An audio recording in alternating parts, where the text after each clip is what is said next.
Throwing static. Understanding slang in English. Hello, everyone. Welcome back to our channel where we explore the fascinating world of English language. Today, we're diving into the intriguing realm of slang expressions, specifically the phrase, throwing static. This phrase is a colorful part of the English language, and understanding it can really boost your comprehension of everyday English. Let's break it down together. Throwing static is a slang phrase that's used to describe the act of causing disturbances or creating problems, often in a subtle or indirect way. It's like sending out interference or static in a conversation or situation. This phrase is commonly used in casual, informal conversations.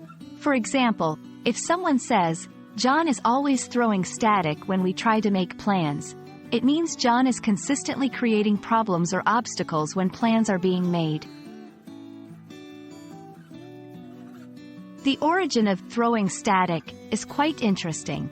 It comes from the idea of static noise in radios or televisions. Just like how static noise disrupts the clear reception of a broadcast, throwing static metaphorically refers to disrupting communication or situations.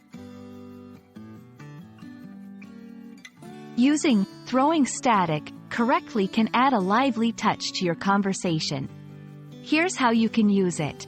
1. Describing a person. My coworker is always throwing static during meetings, making it hard to stay on topic. 2. Referring to a situation. This new policy is throwing static in our project's progress. Understanding similar phrases can broaden your understanding.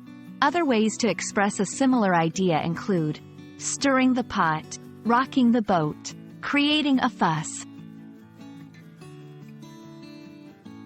And that's a wrap on throwing static. We hope this video has shed light on this unique phrase and adds a new dimension to your English vocabulary. Remember, language is always evolving, and keeping up with slang can be both fun and challenging. Thanks for watching, and we hope this has been helpful in your language learning journey.